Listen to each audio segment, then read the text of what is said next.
we will start.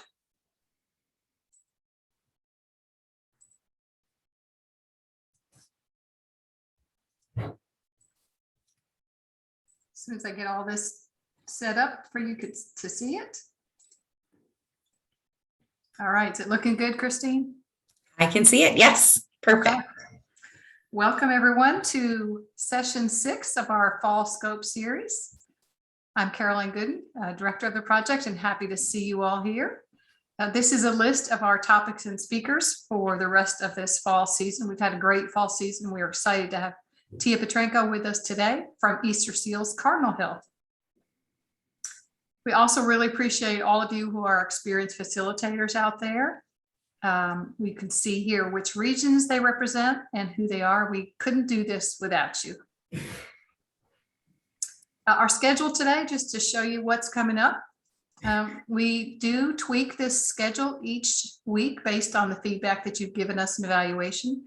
And last time you all said that sometimes the small group sessions were getting a bit long. So we've given Tia a bit more time to present her information. So we'll have about 10 minutes of procedural points like we're doing right now. And we'll talk about our child challenge summary from last week. And then Tia will talk to us about language development for children with neonatal absence syndrome. She will also introduce a child challenge from her experience and answer any questions we have about that child. And then we'll have about 20 minutes for breakout groups where you'll discuss the case that she presents. And then we'll come back at 4:45 for discussion and wrap up. So just a few reminders that we give you each time. Please put your first and last name and your agency in the Zoom chat so we can take attendance and give you credit for attending. Please keep your cameras on as you are. Remember that topics sometimes we cover are sensitive, so please do what you need to during each session. And also please continue to protect the confidentiality of all the people that we discuss. And we love it that you engage actively in these sessions. If you are willing to be part of a resource group amongst our scope participants on certain topics, please enter that in the chat. If you have an area about which you're really passionate or have great expertise, please let us know and we'll develop networks around topics. We use person first language here on scope. We talk about the person first and the condition secondarily. Our sessions are recorded and closed captioned. Brandon, is the closed captioning on? I can't tell when I'm presenting. Probably is. Yes, it is. It is enabled. So if you'd like to see that, you can click on the little CC icon to either do the subtitles or the entire transcript. Okay, thank you. And feel free to ask questions in the chat as Tia talks, and we will periodically let her know that there are questions there. We just remind you that this is a judgment-free zone. All questions are worthy, and we respect all different viewpoints in our discussions. And to talk about the child challenge that we talked about last week, our little guy's name was Tommy. If you remember some of the strengths, there was lots of strengths with Tommy and his family. He has great male role models in his life. He's got a stable nuclear and extended family support. He's got great community support. His family is dedicated to carrying out his services and empowering him to take control of his own life. And they attend support groups and really do practice their own self-care. Tommy's strengths include that he attends a good daycare program with a small class where he can get lots of attention. He does receive a variety of therapies. He's been in this same home for 2 years now, so he's had a real consistent time with his family who are adopting him. He has good relationships with his father and grandfather. Again, that male factor in his life is strong. He has a foster brother who's around his age. Tommy is smart and shows interest in things he likes, that can be used as incentives. Again, has a stable home and has diagnoses that have aided services or attempts to get services for him. You all listed lots of great strategies for Tommy and his family. I won't go over all of these. You all have received these slides, so you'll know them. I'll just mention a few. Using behavioral strategies to help him self-regulate, using what he loves and incentives to get desired behavior, supporting positive experiences. His family is really great at this. Consider sign language for communication alternative when he's stressed. Consider supporting his older brother who has sensory avoidant approaches, and whereas Tommy has sensory seeking behaviors. So support both of them so that their relationship stays strong. You all also listed lots of great resources for Tommy and his family, and I will just refer you to this slide. Lots of good resources related to services for people with autism and much more. You've also received a summary of your all's work on this child, and so you have additional information in addition to what's on the slides. So great feedback and great ideas for this child and family. So looking towards our topic for today, which is language development, some of the terms that you'll hear Tia use, she'll talk about expressive vocabulary. This is the language that we express, we say. It's either our spoken words, sign language words, or I might communicate words with my communication system. So it's the words that I use to express, to tell you what I want and how I feel. She'll also talk about speech intelligibility, which is the clarity of our speech, how well it can be understood. She'll talk about intrinsic behaviors, those that are internally driven, as well as extrinsic behaviors, those that are driven by our environment. So those are some of the terms you'll hear Tia use today. And you guys have all heard me mention this before.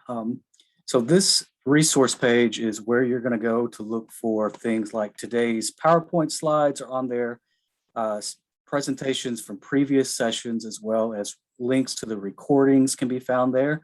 And of course, information regarding CEUs, if that's something that you are after. If you run into any issues accessing any of that, please shoot me an email and I'll be happy to help. Thanks. Thanks, Brandon. Christine, it's all yours.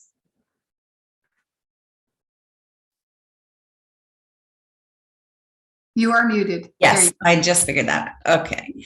Well, we are excited to have Tia with us today. She is, hold on, I lost my introduction for her. Hold on. I am very sorry.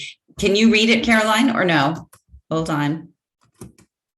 Well, I cannot read it while I'm Okay. while I'm in presentation. well, we do know that she is a speech language pathologist, and she does live right here in Lexington. She comes to us from the Easter Seals program over at Cardinal Hill, and we have a couple of her colleagues that have been serving throughout this series, and they actually introduced us to Tia. So this networking is really working out for us, and I know that she has lots to teach us and lots to share with us. So we are really thrilled that she is here today. All right. I'm sorry, my screen is. You did well. And Tia, we're going to turn it over to you now. Okay, thank you. Thanks, Christine. I apologize. That's okay. Hi, everyone. My name is Tia, and like Christine and Caroline were saying, I live here in Lexington. I work at Easter Seals Cardinal Hill. I've been here since 2017, so I've always had a passion for working with young children, and I have 3 boys of my own, 3 wild boys. So we are going to get started.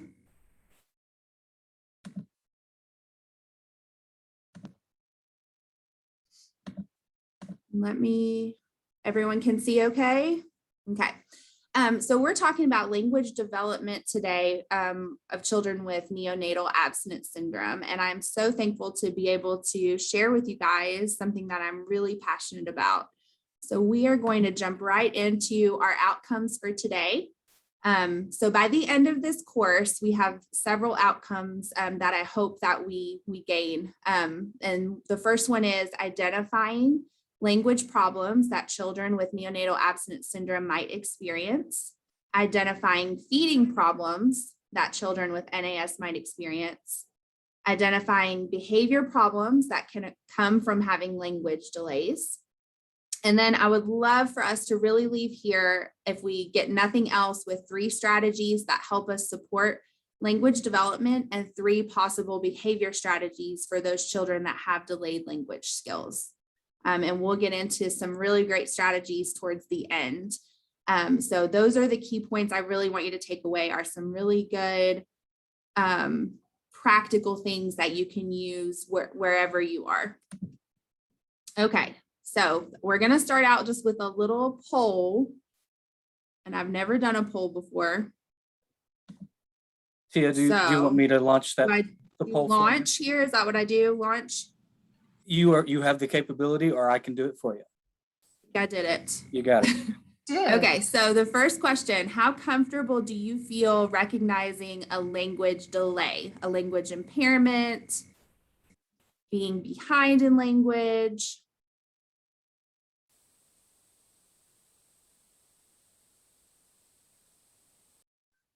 A few more people to answer.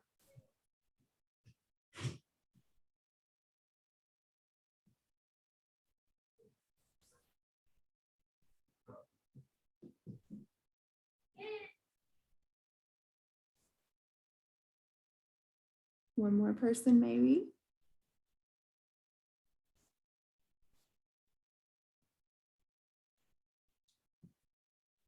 Okay, so most of you said you were somewhat comfortable. We had 60% of you say that you were somewhat comfortable. I don't know, can they see these results or just me? Brandon, I'm not sure. Do they? Results are sharing now. Everybody Okay, should see it. Cool. Okay, so 60% somewhat comfortable. We had a few people say they were very comfortable and a few say they were slightly uncomfortable. Okay, that's good information. So hopefully you guys can leave here today with some good resources. You know, the great thing about resources is you don't have to keep it all in your brain. You don't have to know all of the answers right away, but you just have to know where to find them, right? So that's something that I learned in school, is that I don't have to know everything about everything right off the bat, but as long as we have great resources, we can figure out where to find it. Okay, so in order to talk about a language delay, we have to talk about typical language development. And I love this quote that says, your child starts communicating with you long before he says his first word. And we know that to be true with our smallest infants, our newborns, our babies, right? The very first thing they do is cry.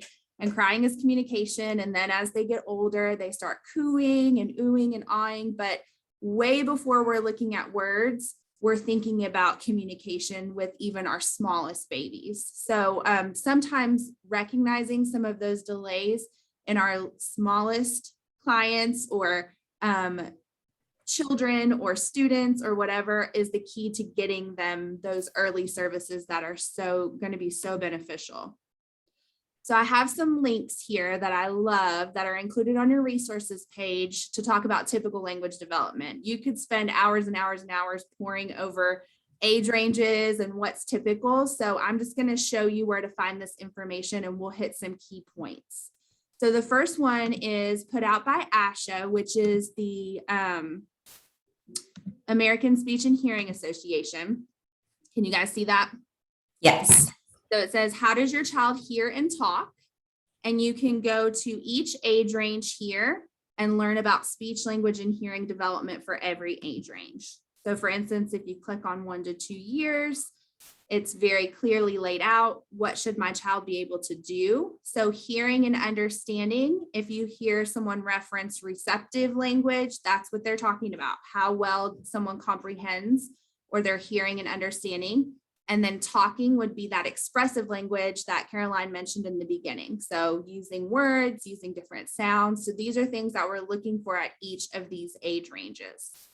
And it also has some great tips, some great language stimulation strategies down here at the bottom. It's geared toward parents and caregivers. So what can you do to help, during this age range, develop their language? The second link that you'll have is, trying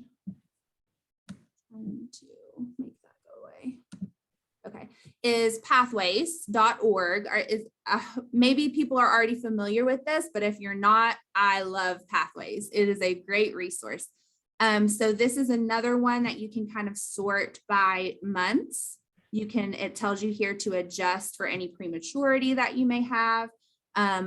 but this one is great too. You can go in a certain age, and not only does it give you the communication milestones for that age, but it will also show you the motor milestones, the social milestones, all of those types of things. It's being very slow.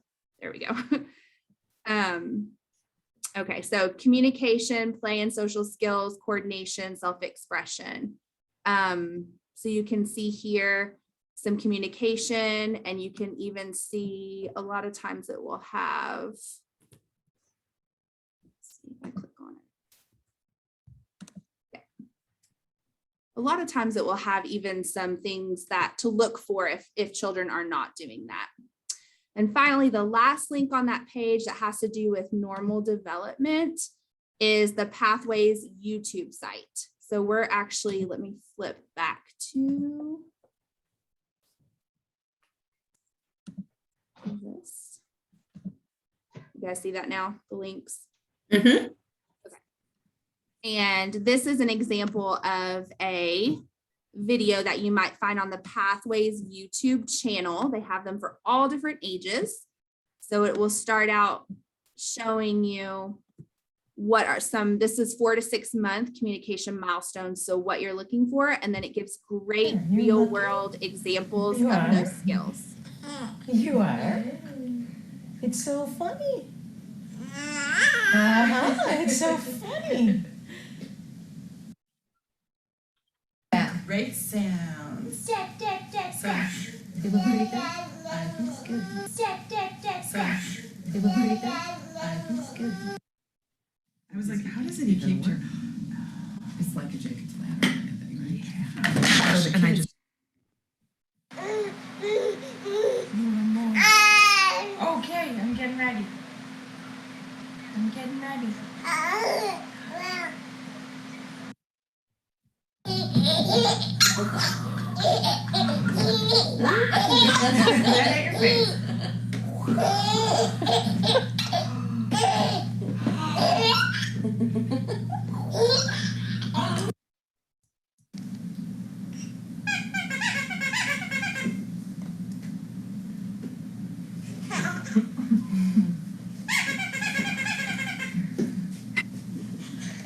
Okay. So that just kind of gives you a little sneak peek to what the Pathways website provides. And it's all very accessible for a variety of audiences. And there's lots of good printable material on there that's all completely free. So I always print stuff from there or direct people there because it's a great resource. So again, just like Christine pointed out, or Caroline pointed out at the beginning with expressive vocabulary. So these are just some of those things we're going to hit to talk about typical language development. This just gives you an idea of what our expressive vocabulary should be at each age. So you have 12 months, we're looking at around 2 to 6 words, all the way up to, it's got 36 months, we're looking at 1,000 words. So I mean, a huge growth. I mean, even a huge growth from 12 months to 18 months or even 24 months. And so these are represented by averages of what children are able to do at this age. And that's important to remember for our next slide. So a lot of times we'll hear the word milestones.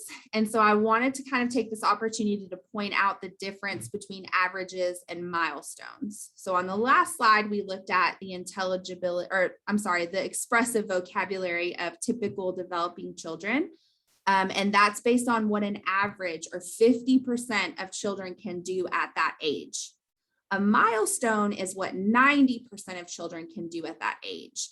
And I know here, just from my experience being here at Cardinal Hill, we will get a lot of referrals from pediatricians that state on the referral that they're not meeting milestones, that they have a 2-year-old that has less than 50 words. Well, if we go back to our slide, we can see here a 24-month-old average should have anywhere from 200 to 300 words. So if we have less than 50, then that is far below what the average is. So knowing these are averages and that milestones represent a much larger part of the population is really important, again, for that early identification and for your referrals.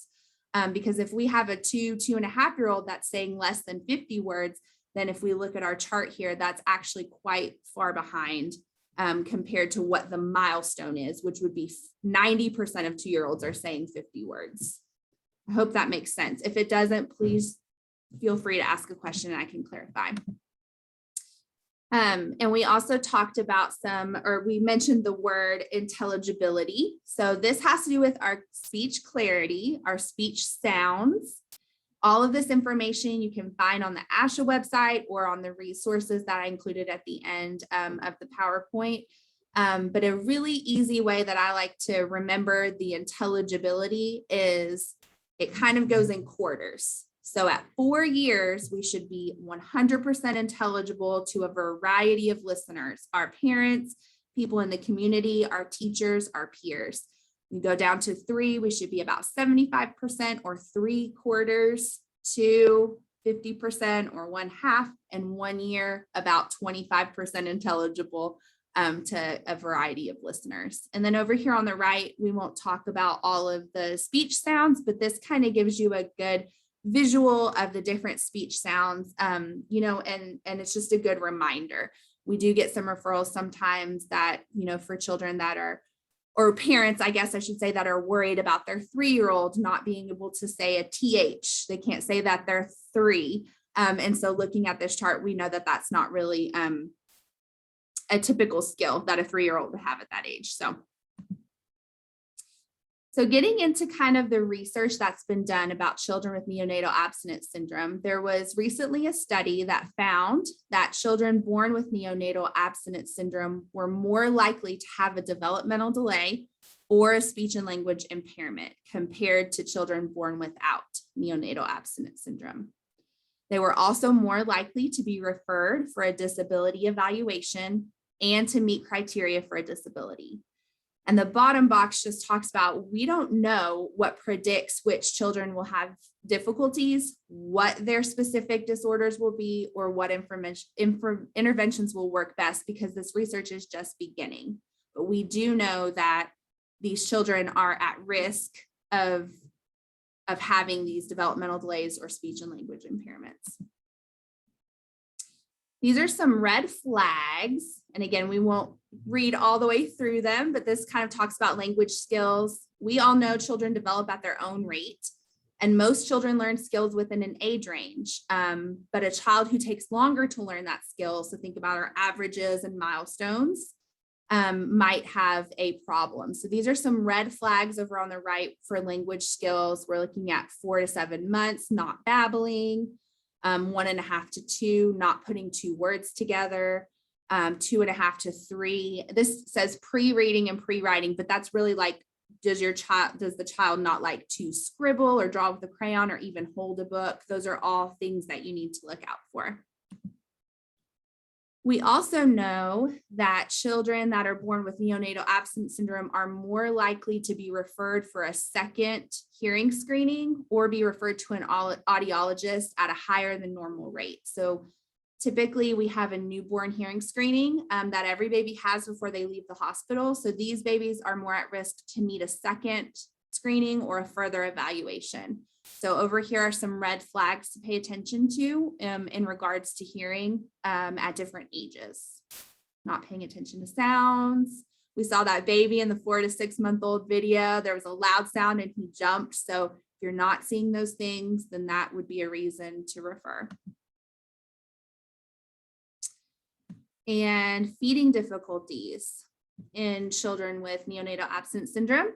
A lot of times we're seeing these at the time of birth or in the hospital, right? Because we're talking about infants. We know that children with neonatal abstinence syndrome can be lethargic. They can be, we've heard, lazy eaters.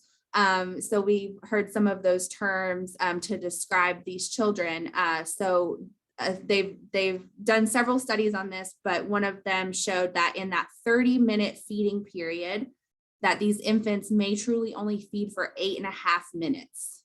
Sometimes they're spending the rest of the time crying, they're sleeping, they're sedated. So really, it presents a challenge not only for our mothers, but for the people in the hospital who are trying to make sure that they meet the nutritional guidelines they need before they're discharged and all of those things. But here at the clinic at Easter Seals, I see a lot of feeding clients. And so we see them, I see some babies, and then I see them when they get a little bit older. But these are some other feeding difficulties that may occur that are in children that are a little bit older. So you have refusing to eat, eating very little for a prolonged period, spitting out foods, coughing or throat clearing, refusing to eat certain textures, losing previously preferred foods. So that would be like, oh, he loves pancakes and now all of a sudden he won't eat pancakes. So these are all feeding difficulties that you might see. Okay, so let's talk about how does this language delay or these language delays that our children might have, how do these affect them in their daily lives? So there is a connection between language and behavior, and you guys probably have already guessed that. So there's been lots and lots of research done on this. Toddlers with fewer spoken words have more frequent and severe temper tantrums than their peers with typical language. And there was a study in the Journal of Child Neurology that showed that 54% of children with expressive and receptive language impairments, this was between ages 2 and 7, that they demonstrated behavior problems. So over half of our children that have these delays are having some type of behavior that goes along with these impairments. Yes, so higher rates of problem behaviors compared with their typically developing peers. And like Caroline mentioned in the beginning, we have intrinsic behaviors, those that are caused by internal factors, and extrinsic behaviors, those that are caused by external factors. So I'm actually going to flip to the next slide and we'll look at some of these and talk about where we kind of think they fall. But so we have, and this is not an all-encompassing list. I mean, if I had to make an all-encompassing list, it would be several slides of behaviors. I'm sure that there are plenty on here that I haven't mentioned, but these are just a few of the big ones. Frustration, acting out, aggression, that can mean throwing objects, hitting, kicking, spitting, biting, any avoidance behaviors, refusal behaviors, or non-compliance, withdrawal from peers, withdrawal from a group or activity, poor peer relationships, difficulty with transitions, it's a big one, sensory and regulation difficulties. So you can kind of see on our list, like as sensory and regulation difficulties, that would be more of an intrinsic factor there, because that is something that is within the child. Everyone's got sensory. I know you guys have already had your OT talk. So everyone has those sensory buckets that we need to fill up. So regulation difficulties would be an internal, and then maybe a peer interaction might be an external factor that might cause some type of behavior in a child. So this is big for me. Behavior is communication. We know that all behavior is communicating something, and behavior serves a function or a purpose. Even if it feels like it doesn't, we've all been in those situations where we feel like children are just kind of doing it to get at us, but we know as providers and as caregivers that all behavior is communication, whether that is to communicate, I don't want to do this, I'm uncomfortable, I want to leave the situation, I don't like this, I'm hot, I'm cold, I'm hungry, I'm tired, I don't feel good, my head hurts, whatever.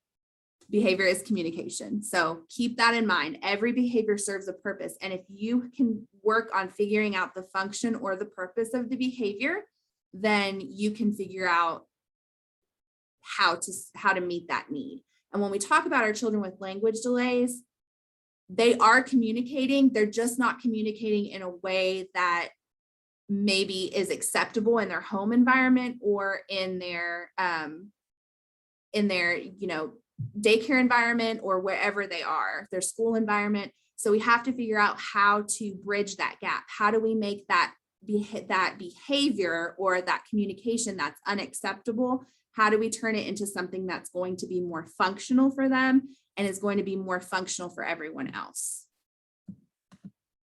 Okay, let me see. Okay, I don't know how to, oh, I figured it out. Ta-da. All right, this is a 2-part poll. So can you think of a child in your care presently or previously that demonstrated problem behaviors? And how comfortable do or did you feel managing their behaviors? I have a feeling I know what the top question is going to be. Overwhelmingly, yes.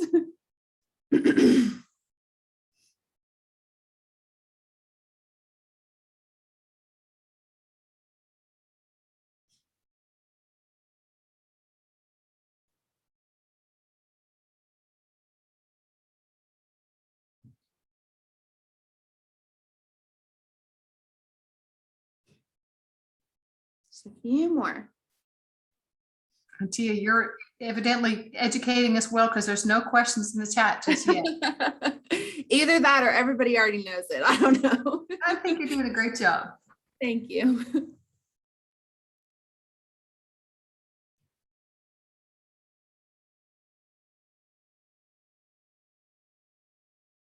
All right.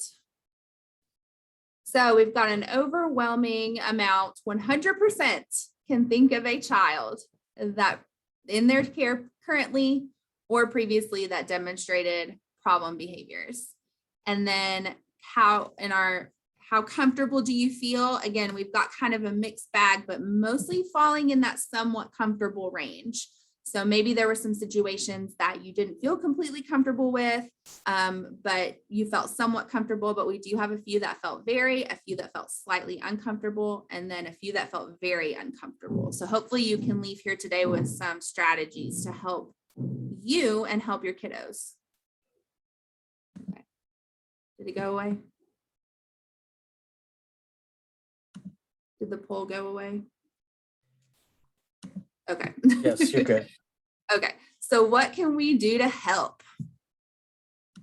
All right, so the first thing we're going to talk about are some language stimulation strategies. So these are things that we tell parents when they come in for speech therapy. These are things that we share on social media to try to get the word out, but these are probably some of my favorite strategies. I've got some handouts that I give out and I tell people to put them on their fridge because these are the things that I want them to do. The first one is parallel talk. So this is your, if you think about 2 parallel lines, you and the child, you're talking out loud about what the child is doing. So you are not really expecting them to have a conversation with you, but you are exposing them to a wider vocabulary than they would hear if you were just saying a couple words. And I heard an example that described this this technique, and someone said you should be like Morgan Freeman is to the penguins. So you should follow your child around and talk about what they are doing. Oh, I see that you're pushing your baby in the stroller. Wow, you're doing such a great job. Oh, she's got her seatbelt on. Oh, are you going to take her out? It feels ridiculous sometimes, but we are just narrating. We're being the Morgan Freeman for those kids. We're talking about everything that they're doing during the day, and we're exposing them to so many words. And we'll talk about that in a second. So the other side of that is self-talk or narrating your day. So this is so important even to babies. And I think that is something that we need to talk about too. We are social creatures and our babies need language stimulation as well. We kind of can get in a habit of taking care of physical needs when it comes to our babies. Oh, they're fed, they're diapered, they're warm. We're taking care of all these things, but really knowing that they need to be able to hear our voices too. They need to know what we're doing. Oh, I'm going to pick you up. Oh, you're so tired. Just simple things that we can say to soothe our babies. Singing throughout the day is great too, which we'll get to in a second. Verbal routines. Oh no, hold on. I was trying to move my people because I can't see my slide. Verbal routines. So using the same words in daily routines. This just increases opportunities. So what is a daily routine?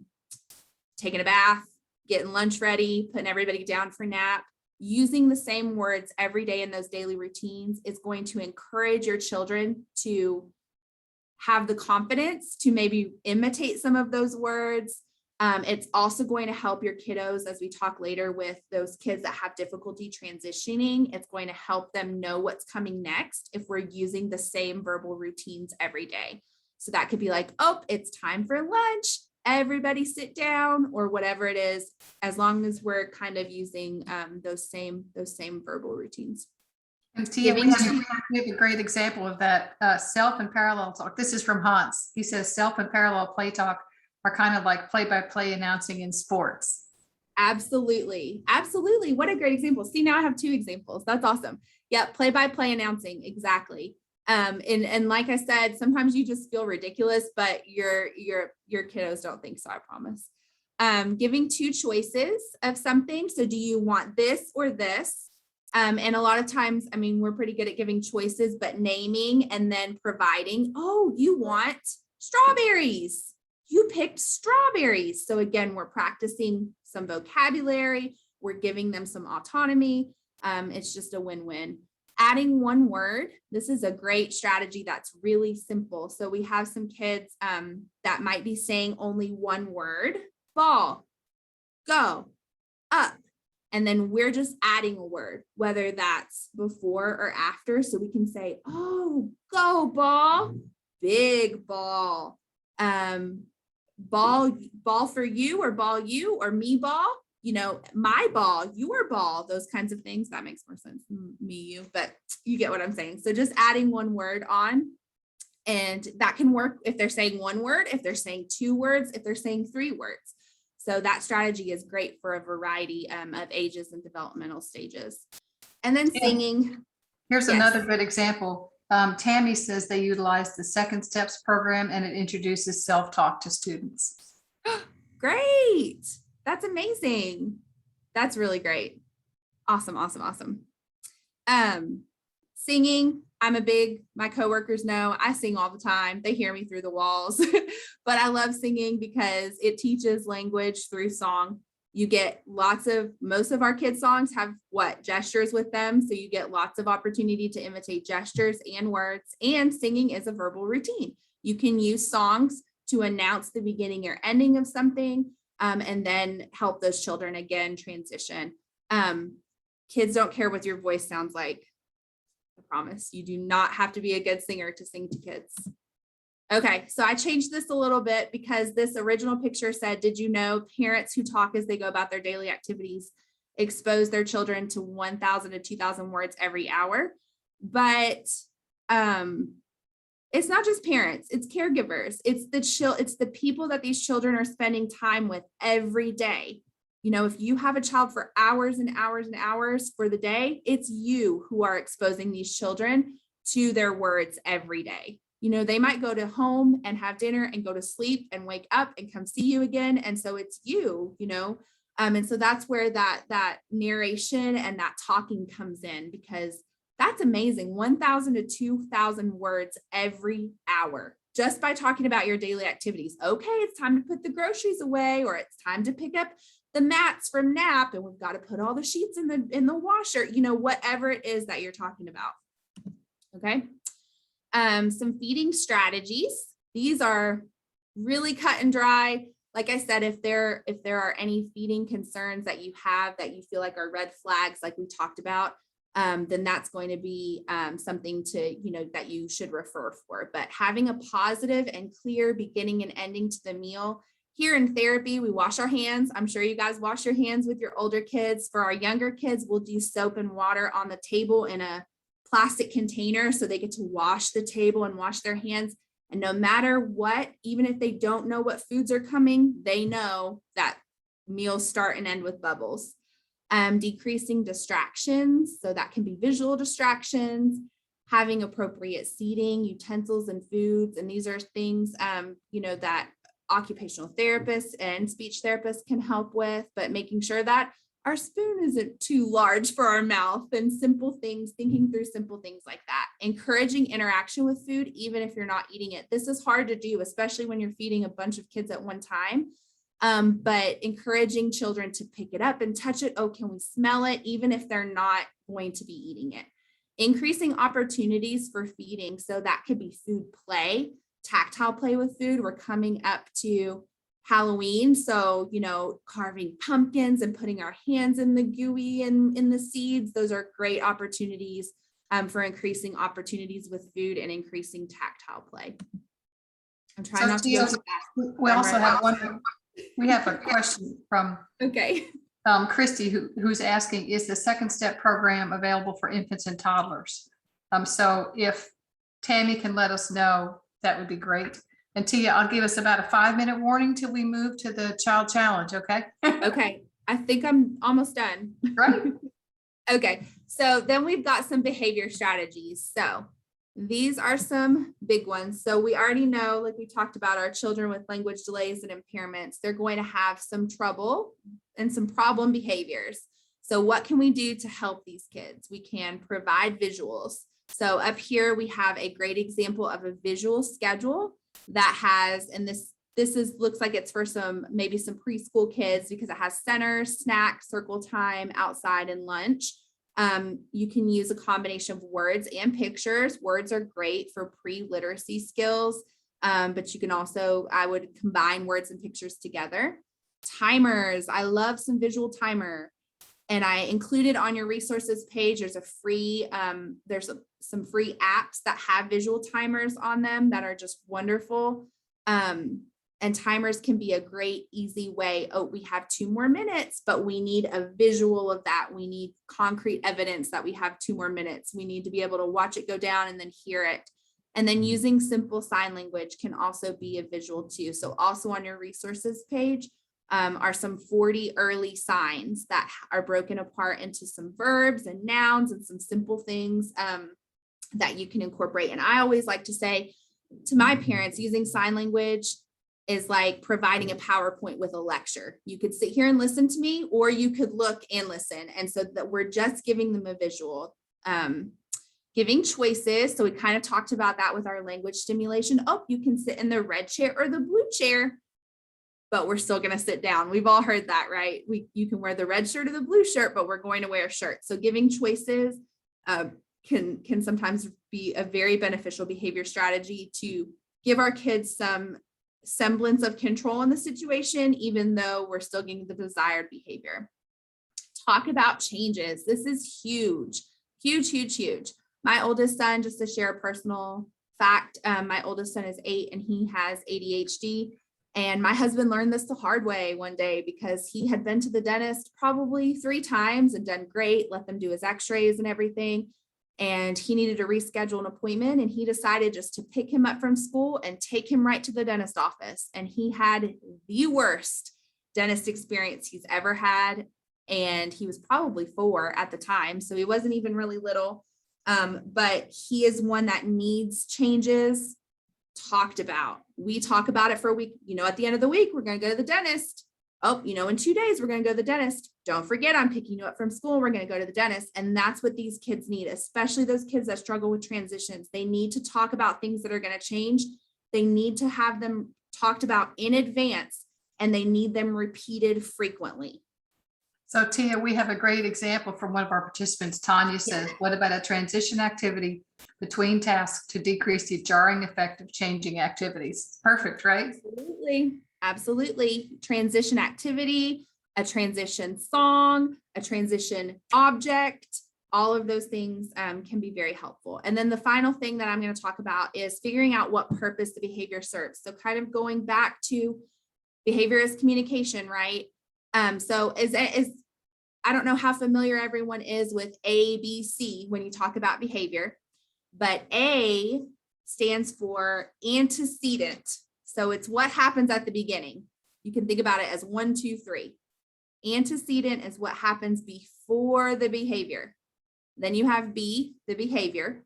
Then you have the consequence. Okay. So you have a child that is having a behavior of pulling someone's hair. In order to really understand what the purpose of that behavior is, we have to look at what the antecedent or what happened before the hair pulling in order to understand what purpose that's trying to serve. So if we look back and we see, so-and-so sat in their chair, or maybe nobody did anything else to them. It just maybe got very loud in the room. It could be any number of things, but really focusing on, okay, this was what happened, but what happened before the behavior? So that's what that ABC stands for. And then what the consequence was. So he pulled hair, he had to sit in timeout, or he pulled hair and he lost a privilege. And then he had a meltdown, so there's often a communication that's failing there. So what can we do for that child in order to prevent that meltdown next time? And we can kind of discover that through looking through the antecedent or the factor, the thing that happened first. And then decreasing those triggers, like I said. So maybe it is too loud in there for him. Maybe he would benefit from some of the strategies that I'm sure OT talked to you about, some headphones or a transitional time or a quieter room. And you might see those behaviors decrease if we decrease those triggers. So Tia, we've got another great comment that's related. Yeah. Hans says building transition time into your schedule for these activities. Absolutely.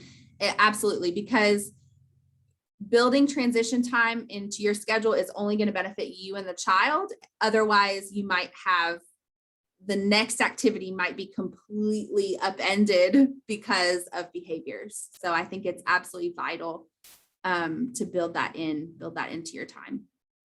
So we've already kind of talked about important resources and handouts, and I think that you guys have those, right? Perfect. They do. Okay. That's it. Okay. All right. Go right ahead and tell us about Adam. Okay, so Adam